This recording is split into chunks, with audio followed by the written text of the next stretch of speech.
Oke, ikhwah fillah rahimakumullah. Baiklah, agar kita tidak terlalu loyo juga ya, apalagi yang dari kemarin yang hadir cuma sedikit, kita bahas hadis Rasulullah SAW pada hari ini tentang al-ghuraba. Apa itu al-ghuraba itu? Ya, dalam sebuah hadis Rasulullah SAW yang diriwayatkan oleh Imam Muslim, hadis ini diriwayatkan dari Abu Hurairah radhiyallahu anhu. Ya, di sana Rasulullah SAW bersabda, "Bada'al Islamu ghariban, wa sayaudu kama bada'a ghariban, fatubi lil ghuraba."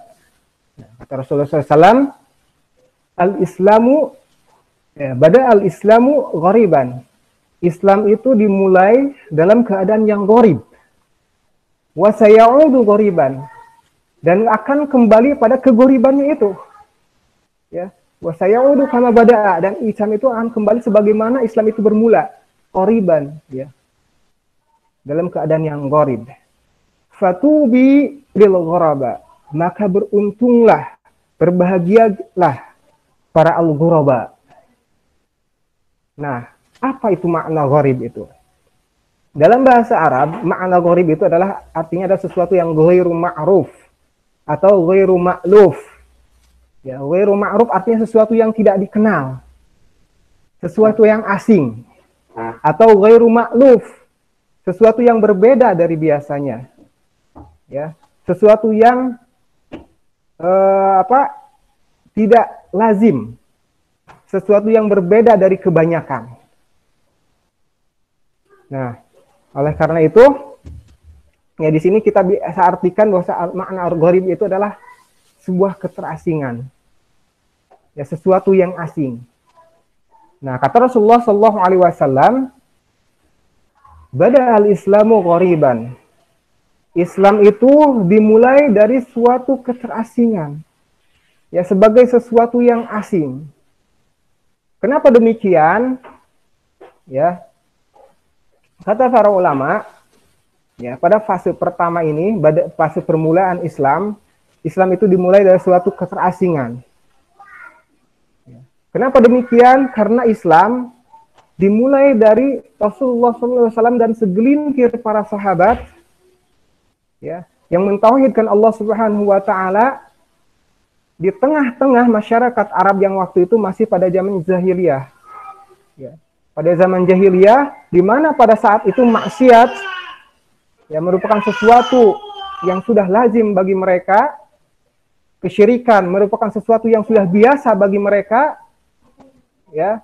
Kemudian datanglah Islam, ya.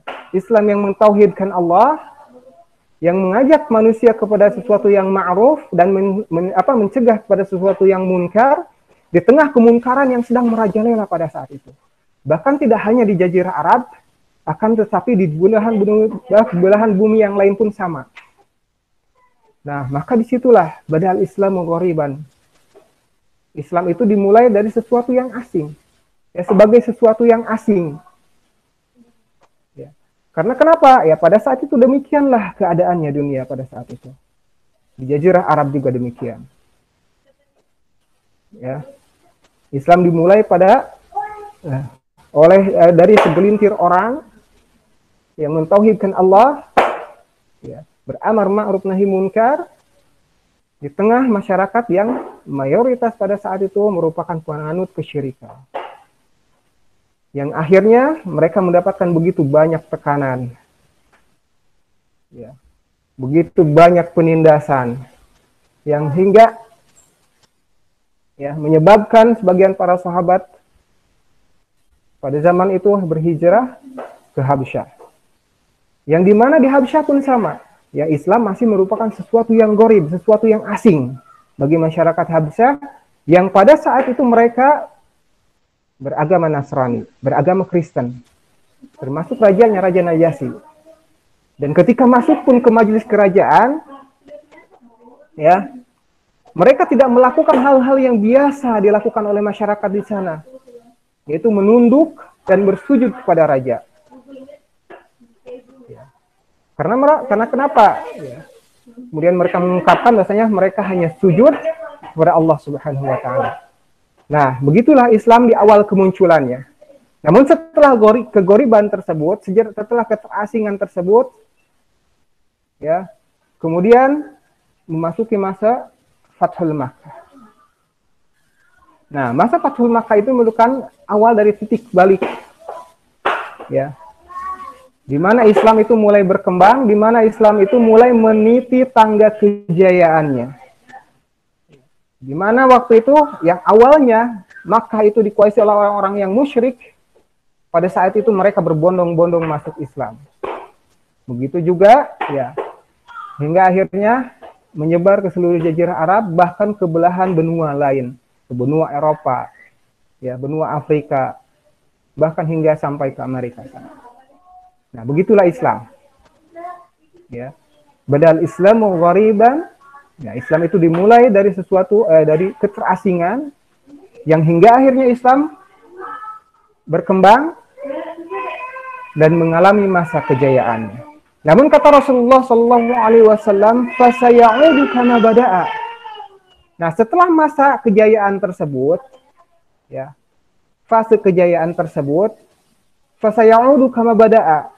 Islam itu akan kembali seperti awal Islam itu muncul, yaitu ghariban, akan kembali terasing.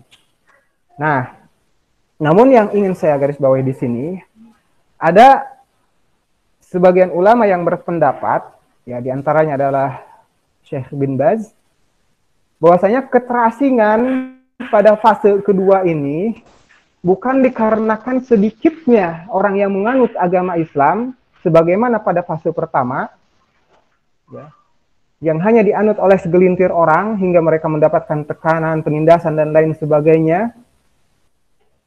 Nah, akan tetapi keterasingan di sini, ya, bukan pada sedikitnya jumlah penganut agama Islam, mereka pada saat itu banyak. Namun sedikit di antara mereka yang masih berpegang teguh kepada ajaran-ajaran Islam.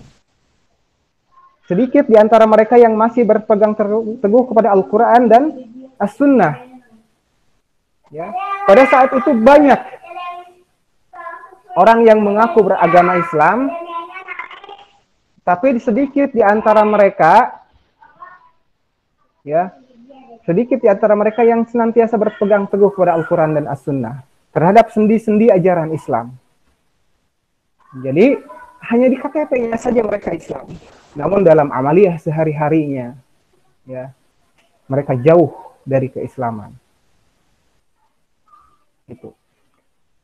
Baiklah, sahabatku sekalian yang dirahmati Allah. Nah, pada saat ini, ya, pada fase tersebut, ya, mungkin kita bisa lihat kondisi kita saat ini. Ya, dari sekian banyak orang yang menganut agama Islam, kita lihat berapa persen di antara mereka itu yang masih sholat. Dari sekian persen yang masih sholat itu, berapa persen di antara mereka yang benar-benar memahami kaifiyah sholat itu? Ya. Dari sekian banyak umat Islam, berapa persen di antara mereka yang masih puasa? Dan dari orang-orang yang masih puasa tersebut, berapa persen di antara mereka yang benar-benar memahami dan ikhlas menjalankan puasa tersebut? Ya, dari sekian banyak umat Islam yang ada di muka bumi ini, berapa persen di antara mereka yang masih menginginkan, ya, syariat Islam itu tegak di muka bumi ini? Dan orang-orang itulah, ya, orang-orang yang sedikit itulah yang disebut dengan al-ghuraba. Maka kata Rasulullah SAW, "Fatubi lil ghuraba." Maka beruntunglah, ya, para al-ghuraba tersebut. Nah, menurut Syekh Muhammad Rashid Ridha, ya, Syekh Muhammad Rashid Ridha mengungkapkan bahwasanya hadis ini adalah suatu berita yang mengisyaratkan kepada kita umat Islam bahwasanya Islam itu setelah masa fase kegoribannya itu, ya, fase kegoriban yang kedua itu, dia akan mengalami kembali masa kejayaannya. Sebagaimana ya awal permulaan Islam yang dimulai dengan kegoriban, kemudian mengalami fase kejayaan. Dan setelah ini pun, ya, setelah fase kegoriban yang kedua, fase keterasingan yang kedua, nah Islam itu akan mengalami fase kejayaannya kembali. Nah, kemudian siapakah al-ghuraba itu? Dalam hadis lain, ya, ada tambahan redaksi. Ketika ada sahabat yang bertanya, "Qila ya Rasulullah, manil ghuraba?" Wahai Rasulullah sallallahu alaihi wasallam, siapakah al-ghuraba tersebut? Nah, kata Rasulullah SAW, al-ghuraba itu allazina yuslihuna idza fasadan nas. Nah, yuslihuna. Nah, kalau kalimatnya salah yuslihu, berarti dia itu orang-orang yang soleh di antara orang-orang yang rusak. Tapi kalau aslah yuslihu, itu artinya adalah orang-orang yang melakukan perbaikan idza fasadan nas. Ya. Ketika manusia pada saat itu mengalami kerusakan. Ya, dan pada hadis lain disebutkan, ya, allazina yuslihuna ma afsadan nas min sunnati. Yaitu orang-orang yang melakukan perbaikan, ya, atas sesuatu yang dirusak oleh manusia dari sunnah-sunnahku, kata Rasulullah SAW. Jadi al-ghuraba itu adalah kelompok yang sedikit yang senantiasa berpegang teguh kepada ajaran-ajaran Islam, ya. Mereka adalah orang-orang yang senantiasa melakukan perbaikan-perbaikan di tengah kerusakan-kerusakan manusia. Mereka adalah orang-orang yang senantiasa berpegang kepada al-haq di tengah maraknya kebatilan. Mereka adalah orang yang senantiasa berteguh kepada kebenaran di tengah maraknya kebatilan. Ya. Mereka orang yang senantiasa jujur di tengah maraknya korupsi. Ya. Yaitu mereka yang senantiasa berpegang teguh pada kebenaran dan senantiasa mendakwahkan itu, senantiasa berusaha melakukan perbaikan, baik itu kepada dirinya sendiri ataupun kepada keluarganya dan kepada lingkungannya. Allazina yuslihuna, yaitu orang-orang yang membuat perbaikan, ma in idza fasadan nas, ketika manusia dalam keadaan rusak pada saat itu. Nah, kita lihat keadaan kita saat ini. Ya, apakah mungkin kita sedang mengalami fase itu atau sedang menuju ke sana atau masih jauh dari itu? Silahkan antum itu simpulkan sendiri dan silahkan tadaburi hadis Rasulullah SAW tersebut. Apakah kita sudah mulai masuk ke fase sana? Nah, tapi berbicara tentang allazina yuslihuna idza fasadan nas, ya, itu orang-orang yang melakukan perbaikan. Nah, saya jadi teringat suatu ayat, ya, yang menerangkan bahwasanya di dunia ini ada sekelompok manusia di mana mereka itu mengaku, ya, sebagai orang-orang yang melakukan perbaikan, tapi pada hakikatnya justru mereka itu adalah orang-orang yang berbuat kerusakan. Coba di antara antum semua, ada yang tahu nggak dalam ayat berapa dan surat apa? Ya, ada orang yang mereka itu melakukan perbaikan, tapi pada hakikatnya justru mereka itulah orang-orang yang berbuat kerusakan. Silahkan tinggalkan di kolom komentar. Ada yang tahu?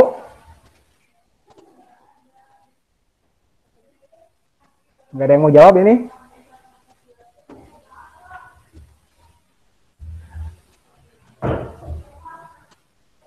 Oke. Itu di dalam surat Al-Baqarah ayat 11 dan ayat 12. Nah, di sana disebutkan a'udzubillahi minasyaitonirrajim wa idza qila lahum la tufsidu fil ardi qalu innama nahnu muslihun. Nah, dalam ayat tersebut ala innahum humul mufsiduna walakin la yash'urun.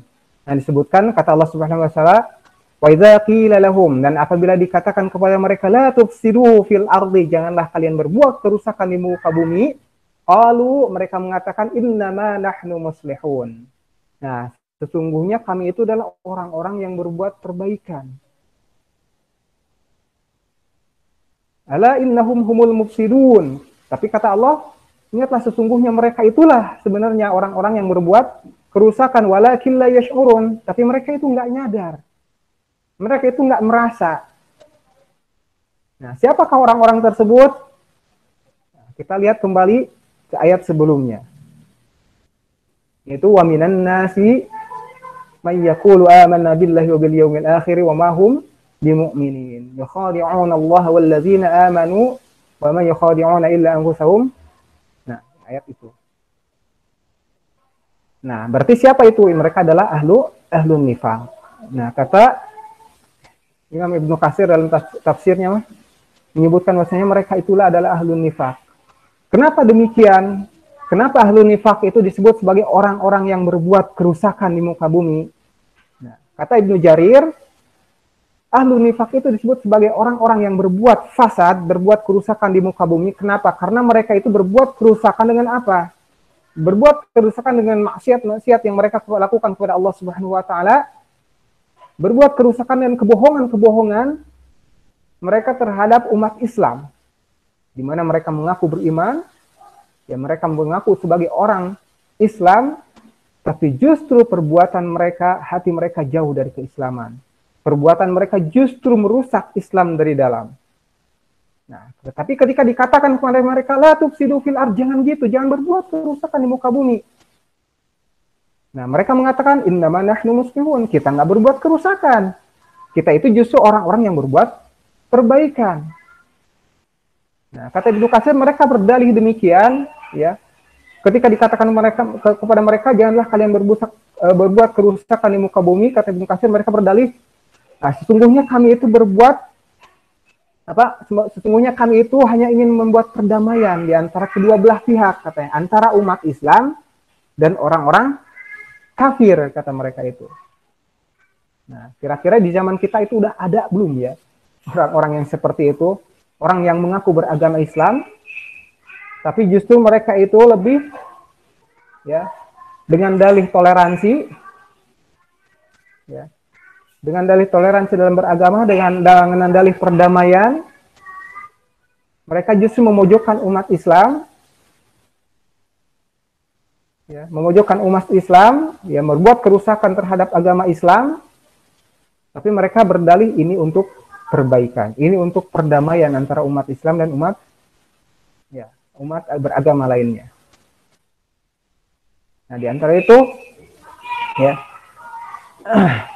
itu tadi yang disebutkan oleh Allah Subhanahu wa taala dalam surat Al-Baqarah ayat 11 dan 12. Jadi di antara manusia itu, wa idza qila lahum, dan ketika dikatakan kepada mereka, janganlah kalian berbuat kerusakan di muka bumi, mereka mengatakan, innama nahnu muslihun. Ya, sesungguhnya kami itu orang-orang yang berbuat perbaikan. Ya, jadi jangan heran. Ya, di zaman sekarang itu ada orang yang mengaku beragama Islam, tapi justru mereka lebih dekat kepada orang-orang yang kafir. Ya, giliran gereja dijagain, giliran pengajian dibubarin. Ya, dan kata Ibnu Jarir, mereka itu adalah ahlun nifaq. Ya, orang-orang munafik. Dan para pengikutnya itu, ya, orang-orang yang jahil, yang bodoh dari agama Islam, yang tidak tahu, mereka asal ngikut aja.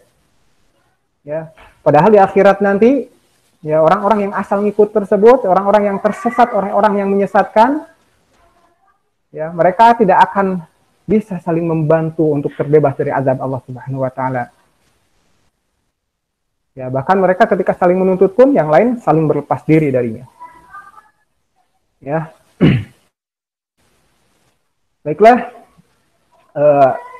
para sahabat yang dirahmati Allah.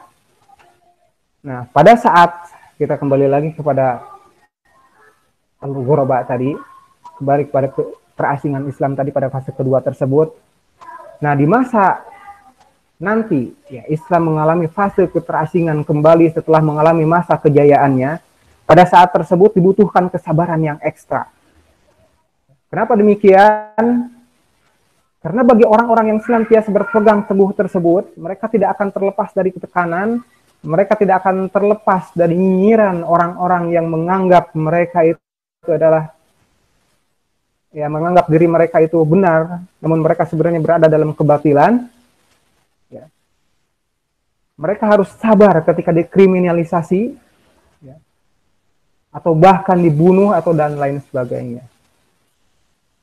Nah, pada zaman itu, ya, makanya sedikit sekali orang yang senantiasa, ya, mampu untuk senantiasa berpegang teguh pada kebenaran, karena pada saat itu memang mayoritas manusia berada di dalam kebatilan. Bahkan kebatilan pada saat itu sudah dianggap sesuatu hal yang lumrah, sesuatu hal yang biasa. Ya. Oleh karena itu, ulama salaf mengatakan, hendaklah engkau menempuh jalan kebenaran, janganlah engkau berkecil hati dengan sedikitnya orang yang mengikuti jalan kebenaran tersebut, dan berhati-hatilah dengan jalan kebatilan, jangan engkau tertipu dengan banyaknya orang yang mengikutinya. Karena kenapa? Karena pada akhirnya mereka akan binasa. Baiklah, nah tadi kita sudah bahas siapa itu al-ghuraba. Ya, alladzina yuslihuna idza fasadanna, yaitu adalah orang-orang yang senantiasa berbuat